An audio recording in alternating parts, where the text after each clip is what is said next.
Hello everybody, welcome back to Max Reviews, and Chip and Dale, a Disney Plus original, just came to Disney Plus last weekend, so here's going to be my spoiler-free and then eventual spoiler review of the movie. There's been a lot of good reviews for it. Here's my review. Welcome everybody to Max Reviews.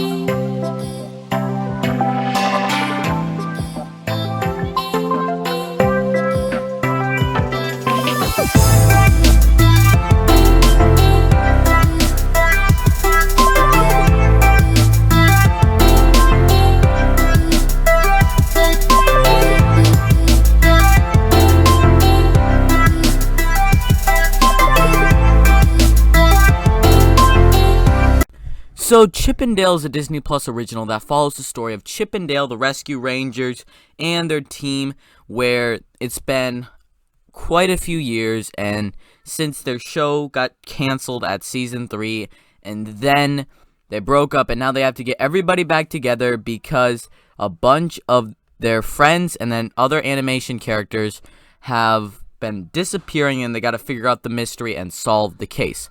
So, I never watched the show. I have not seen one episode of the show. I know nothing about these characters. So, I went into this movie fairly skeptical, but there'd been a lot of good reviews. I don't think I'd seen any negative reviews, and a bunch of people were saying it's a fun movie, bunch of fun cameos, and I'm not going to spoil any of those in the first part of this video. We'll get into those in the spoilers. But this is just a really fun movie, and a lot of people compare it to Who Framed Roger Rabbit, which I have not seen. I don't really know much about it, but I know it blends like actual live action and animation, and that's basically what this movie does. You have your classic like Disney original style of animation that you have with Chip, and then Dale, he has like the new 3D animation.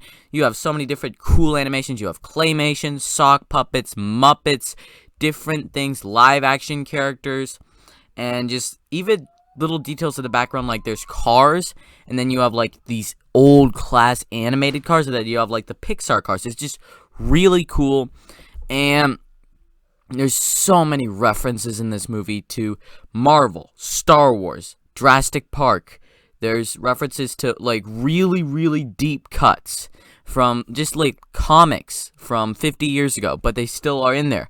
And it's really fun to be like, oh, look at that. Look at that. I recognize that. And it doesn't feel like Space Jam 2 where it's just a product placement. Like, look at our stuff. Because Disney doesn't own all of these properties. And it's just so fun to see all these cameos. Some of them are like, okay, yeah, that like they'll show up. They'll show Flounder. And then other ones, I'll talk about them in the spoiler part of this video. But they're just really fun. And then you have the actual plot, which isn't as good as the characters and the cameos in the world, which is just really entertaining. Chip and Dale's relationship is done fairly well. Like, I would say they have a good sort of relationship, how they met the first day of school, bullied, and then, well, not really bullied, but unpopular, and then they met and they just bonded and they had this show. And then Dale wanted to do his own show, and it led to the shows being canceled, both the show that he was going to go on and Rescue Rangers Season 4. They're getting back their old team, so it has homages to the original show, but I've never seen it, as I said, so I was a bit in the dark, but still, it's a movie that you don't have to have seen the show to understand. And I feel like that's why they didn't put it in theaters along with just being on Disney Plus, because if you have it in theaters, barely anybody's going to check it out, because who cares about Rescue Rangers? Like, seriously, do you care about it? And even if you are a big fan, I guess that around 80% of the people, if not more, that are watching this movie have not seen the TV show. So, I feel like it gives you fairly good homage to the TV show, because I'm not a fan, but I think it does. And then, just if you're new and you've never heard of them, just like me, until this movie came out, then you could really enjoy it. They make references to Alvin and the Chipmunks, so many different properties. And other things like little characters that are here just made me laugh. I watched it with my sisters and my two little brothers, and they had a fun time watching it. Me and my sisters, it's so meta. It knows like the movie industry, and it makes fun and pokes fun at remakes and all the funny stuff that happens, and it's not as an amazing movie as like the Disaster Artist, which truly knows this sort of friendship and then also comments on the movie industry. This movie is more of a just poking fun, having fun about the movie industry and all their remakes and sequels and requels. It's just really funny to see, and I watch like Easter egg breakdowns, which I usually watch after like a Marvel movie or some Disney Plus show, and it's just fun to see all the little details. Hopefully stuff didn't get spoiled.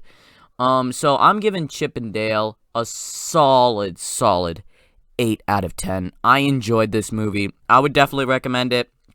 Just watching it with your kids, or if you're really into movies, it's nice little stuff there, while also having an adventure that the little kids can enjoy. And with that said, we're going to get to the spoiler section of this video, so if you haven't seen the movie, I would definitely recommend checking it out, and then you could come back and hear my spoiler thoughts, because there's some really cool cameos in here that some of them had been spoiled for me, so I don't want that to happen to you. So please go watch the movie if it sounds interesting to you. And getting into spoilers right now, the cameos. The big one that everyone's talking about is Ugly Sonic, which the original design from the Sonic, which is just so funny to me. Other ones that really stuck out, where you have this movie called Batman vs. E.T., sort of like Batman v Superman. You know, E.T. and Superman are both aliens, and he watches and is like a good movie. It just seems like Zack Snyder's Justice League. I just really like that sort of thing. You have Mr. Doubtfire poster and Fast and Furious Babies rated R poster and just stuff like that that I really enjoy. You also have like an older Peter Pan, and he's been rejected since he grew up, and so he's the villain. And then also, I forgot to mention it, but J.K. Simmons is in this movie as like a claymation character called Putty, which is just really fun, and he gets this pretty terrifying sequence where like an homage to Terminator 2 Judgment Day, which I just checked out like a few weeks ago. So that was really fun. And then just other things, there's like little posters everywhere and these little details. One of the really fun things is during a little scene, if you stop it, like a bunch of people didn't pick up on this, and I didn't until I saw the breakdown, but Dipper Pines, the main character in Gravity Falls, my favorite show of all time, animated show, was in this, and that's just so cool to me. That's what freaked me out the most. Like, this was not spoiled. I'm just like, they put Dipper Pines from Gravity Falls, my favorite character, in my favorite animated show in this movie. That's just so cool to me. Some of the little plot twist that Putty was the villain, that was really sort of cool, because he has no motivation, and it's just something different. It's just sort of like, usually they have this weird motivation, and they're not doing that this time, and so that's just a cool thing in there. Just the little details, they're really cool, and all the homages. Oh, I forgot to mention it. Paul Rudd shows up in the movie, and he says that Ant-Man was originally supposed to be Aunt-Man.